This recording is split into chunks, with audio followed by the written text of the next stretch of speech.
আচলতে মই ৰাতিপুৱা ৰানিং কৰিব আহিছিলোঁ। ময়ো আছাম পুলিচ কনষ্টেবল এপ্লাই কৰি থৈছোঁ।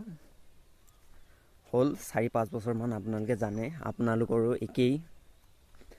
তো কথাটো হ'ল কি, বিগত 4-5 বছৰে আমি বাৰে 4-5 বাৰমান হ'ল বাৰে আমি এক্সামৰ কাৰণে, ৰানিঙৰ কাৰণে, ফিজিকেলৰ কাৰণে আমি বাৰে আমি ৰানিং কৰি আছোঁ। আমি বাৰে ৰানিংটো পাতি আছে, কেঞ্চেল কৰি আছে, পষ্টপন কৰি আছে, পিছুৱাই দি আছে।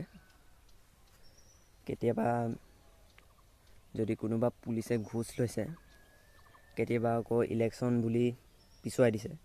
কিন্তু কথাটো হ'ল কি, আমি সৰু মানুহ, আমি দুখীয়া মানুহ, আমাৰো সময়ৰ মূল্য আছে। আমিও কাম বন কৰিব লাগে। চৰকাৰে যেতিয়া চাকৰি দিব নোৱাৰে, আমিও বেলেগ ঠাইলৈ গৈ হ'লেও কাম কৰাৰ প্ৰয়োজন। কাৰণ আজিকালিতো খেতি বাতি নহয়, আমাৰ মাটি বাৰী ইমান নাই সকলোৰে। চ' যিসকলৰ আছে তেওঁলোক ধনী মানুহ। তো গাইজ, কথাটো হ'ল কি,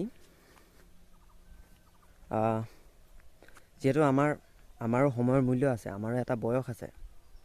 আমি কাম বন কৰি নিজৰ ঘৰখন টনকিয়াল কৰিব লাগিব। নিজৰ ইয়াত যেতিয়া কাম বন পাবলৈ নাই, তেনেহ'লে আমি বাহিৰৰ জেগাত হ'লেও গৈ কৰিব লাগিব।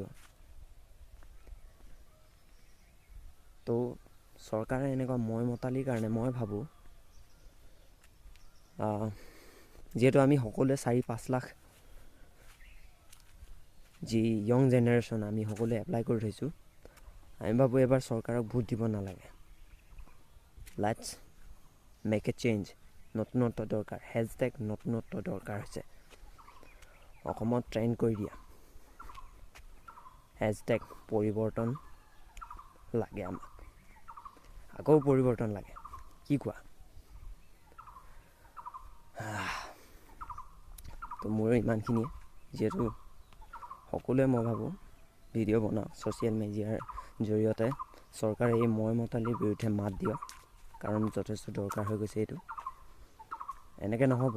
এনেকৈ মাত নিদিলে, মনে মনে থাকিলে তেওঁলোকে ভালেই পাব। বাৰে পিছুৱাই থাকিব, বাৰে পাতি থাকিব। যিহেতু চৰকাৰৰ টকা একো নাযায়, ঢেৰ আছে, হয় নহয়? অ'কে। তো ইয়াৰ আগৰ যি বেটছবোৰে, তেওঁলোকে যিসকলে পষ্টিং পোৱা নাছিল, তেওঁলোকে আছাম পুলিচৰ, তেওঁলোকে গুৱাহাটী হাইকোৰ্টত কেছ দিছিলে। আমিও দিয়া দৰকাৰ, এটা কেছ দি দিব লাগে।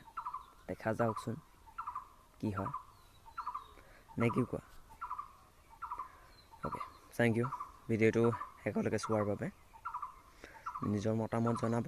ছ'চিয়েল মিডিয়াটো, ফেচবুকটো অকল নিজৰ ফটো আপলোড কৰিবলৈ নহয়, নিজৰ মন্তব্য আগবঢ়াওক।